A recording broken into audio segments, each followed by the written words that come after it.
I've done a few videos on what Christianity does to the individual as well as the community, but when it comes to the individual, what one must believe, how one must act, how one must see themselves is often so inherently negative and harmful. And so today I want to take a look at, well, what does God call us? Just straight up, not the implications of some slave mentality, not just the harm of knowing that we were created to essentially be hated with our nasty original sin that makes us so unworthy of this perfectly gracious and loving God, but just on the surface, how does God refer to the believer in his own books? To give credit where credit is due, there are a few nice ones. Sometimes the believer is a friend of God. Sometimes they're even a saint. Sometimes they are heirs of grace, even the light of the world. Now, a lot of those are contextual and specific to certain believers at certain times, or if the believer can do the right thing.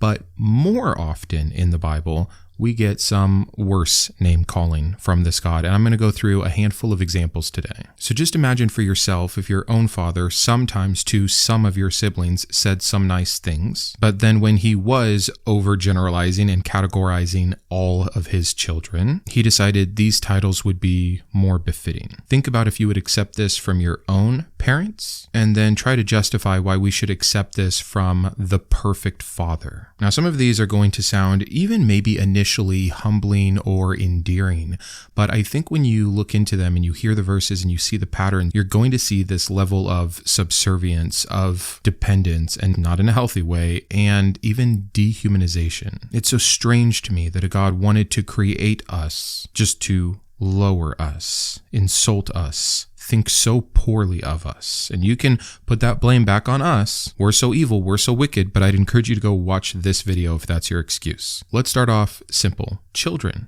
We are often referred to as children of God. Matthew 18:3 says, "Truly I tell you, unless you change and become like little children, you will never enter the kingdom of heaven." This isn't Old Testament. This isn't a parable. This is truly so direct from Jesus here. Become like little children. This is what is desirable to God. And what are little children like? They believe without evidence. When they haven't had enough time to be so ultimately broken and beaten down by this loving Father, they love unconditionally. They don't think critically. They aren't capable of taking care of themselves. This is not okay. We know this. Anytime that we have parents in the world who continually treat their children, even their growing children, their maturing children, their teenagers, their young adults, they're full-grown adults like children, where they continue to try to make them like infants and baby them, we say, no, this is not healthy for them or for you. But when it's God's desire, truly he tells you, we say, oh, how sweet, the little children. I think that verse is insulting and unhealthy, and we won't take this long with all of them.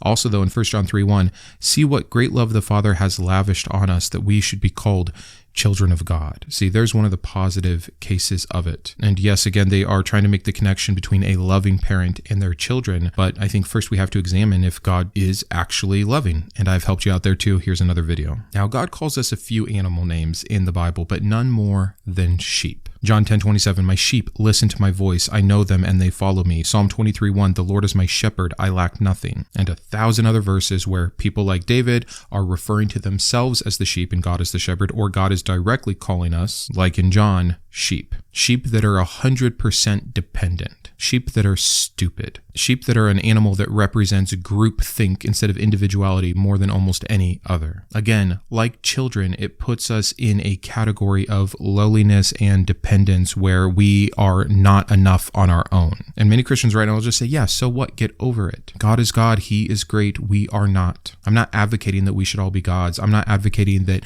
we are all perfect and deserving amazing blessings. I'm just advocating that humans, as we are created, should, by a good parent, have the end goal of self-sufficiency, autonomy, the ability to have agency, and not to be worth nothing outside of the Father or to deserve hell and suffering unless his good graces. Again, the second you compare this loving, perfect Father to any real parent, he is going to fail fantastically. The next one's unique. We are often actually called vessels. 2 Timothy 2:20 through 21. In a large house there are articles not only of gold and silver, but also of wood and clay. Some are for special purposes and some for common use. I think this verse highlights the utility of the individual to God over, again, our autonomy. And why am I harping on autonomy? It's because I just want to do my own thing. I just want to be my own person. I just want to be able to sin and not have consequence.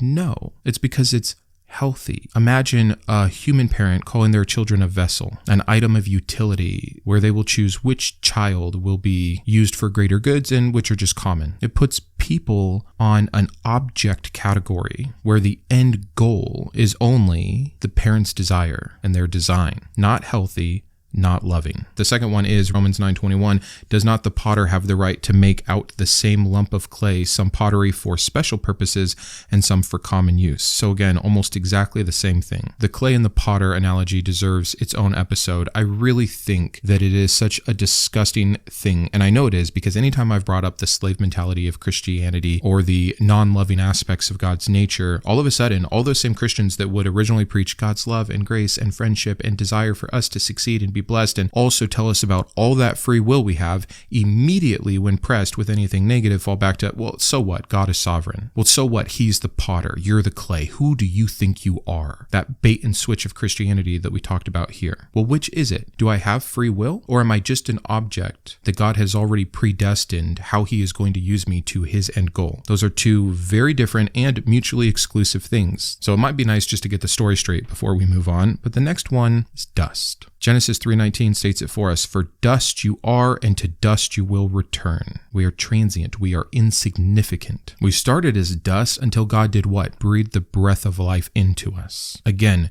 God has to have 100% of the focus 100% of the time.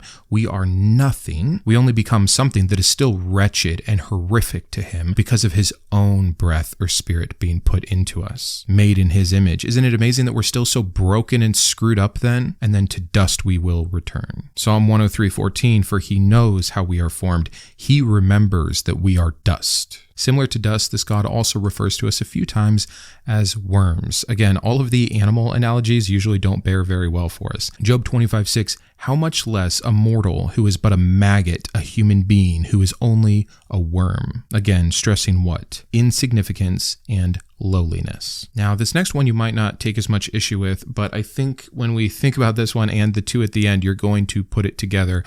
Workers. Matthew 9:37 says, the harvest is plentiful, but the workers are few. And 1 Corinthians 3:9 says, for we are co-workers in God's service. You are God's field, God's building. Again, what these verses and many more like it, they put us on this object level, the vessel level, the means to an end. Robots. We were created to do the bidding of God. When we're not doing that particular bidding, meaning we're not in his will, we are enemies of this God. We'll get to that one in just a minute too. Going back to that object idea, we are tools, and worse, sometimes we are weapons. Isaiah 10:15, does the axe raise itself above the person who swings it, or the saw boast against the one who uses it? We're described as mere tools in God's hands. Or Jeremiah 51:20, you are my war club, my weapon for battle. With you I shatter nations, with you I destroy kingdoms. Now, one thing we haven't talked about, and I want to make this distinction, is that sometimes some of these verses are how God thinks of an individual. Sometimes they're how God thinks of his chosen people, Israel. Sometimes they're, like New Testament speaking, what he thinks of believers. And again, still so inherently negative for all of these. And sometimes it's for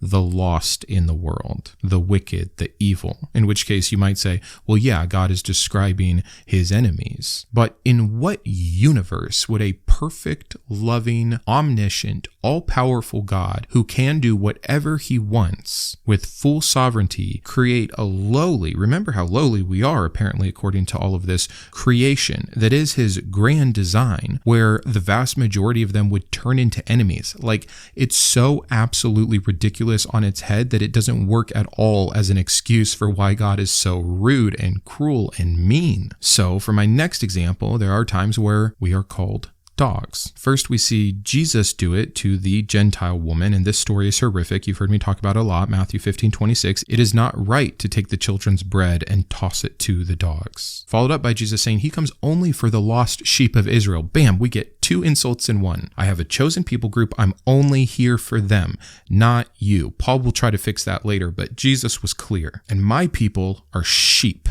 They're dumb and dependent. They need me. I'm here for them. You are a dog. You are not my chosen people. You are not who I am here to save. You are lowly. You are not even worth the scraps unless you beg enough, in which case I will throw you that scrap to shut you up like people do with an animal, like Jesus does with this woman in need. All-loving, perfect Father? I don't think so. And then when you're an enemy of God, like in Philippians 3:2, watch out for those dogs, those evildoers, those mutilators of the flesh. And I've been pretty careful, by the way. Most of the time I'm trying to have Jesus speak, a prophet speak about this God, or God directly speak for himself. I do have a couple verses where Paul is kind of doing this for us. But again, if we can't take what Paul says as truth, you've got to throw out half the New Testament and pretty much everything you think about salvation. If you left salvation up to just the Gospels, you'd be in a real pickle for most modern Christians. Speeding up though, we are also referred to as the lost. Luke 19:10, for the Son of Man came to seek and save the lost. We are always a damsel in distress. We always have to be put down so God can be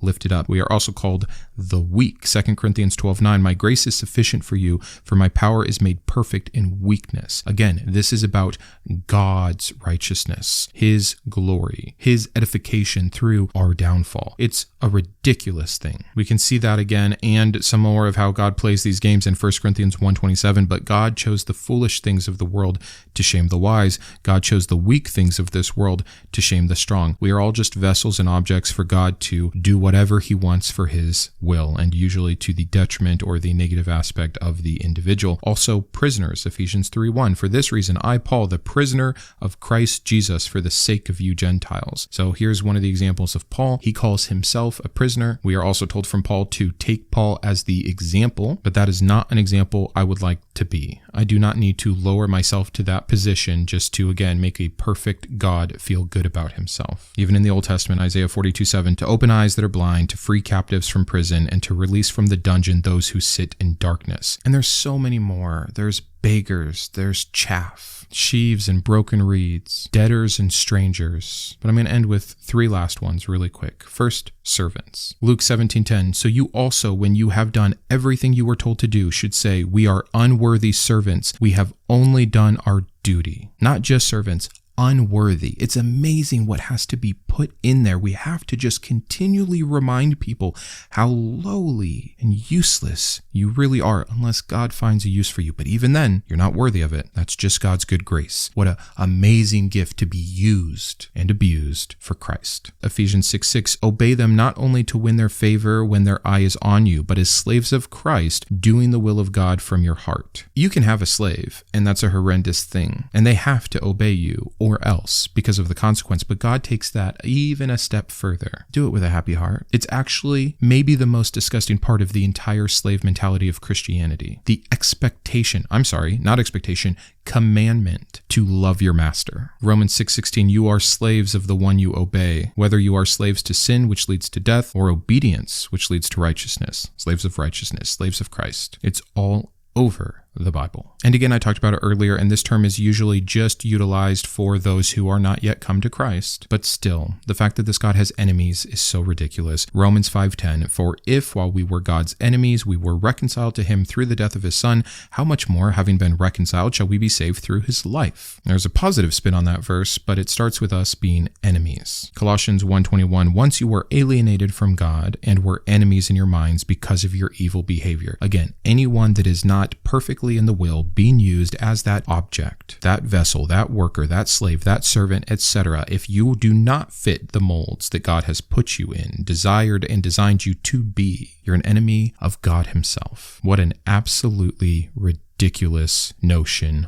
all of this is. Videos like this are more an internal critique of the nature of the God that you do believe in. Because insofar as I can see it in reading the Bible so clearly, this God, if he were real, is not a good, loving, just, perfect, benevolent Father. So if you still choose to worship and believe in him, at least do so accurately. And some Christians do. Some say he's still God, and because of that, I will bend the knee. And though horrendous, at least more honest. But the God you try to make him to be, that you pray to, that you talk about, that you preach about, that you evangelize for, is not the same one represented in his own scriptures. The second option, of course, being he doesn't exist. In my opinion, a much more likely outcome, because he has been completely falsified in his own text by the claims that are made about him and the words and actions that he puts out. So again, that's it. Thanks for being here. I'll see you Tuesday with another takedown. And until then, keep thinking. I wanted to personally thank my top tiers of support, my Iconoclast, Ann, Boris, GVI, Joe, Kitboga, Perry, Rokkit, Shawn, and Tom, my Humanist heroes, James, Jarrod, Kristi, and Thronus, my Atheist advocates, Caleb, David, Drew, Jeff, Jeffrey, Lisa, Paul, Sparky, and Todd, as well as all of my secular scholar patrons. If you believe in the mission of this channel or you just enjoy its content, please consider joining these fine people. Thanks, and have a great day.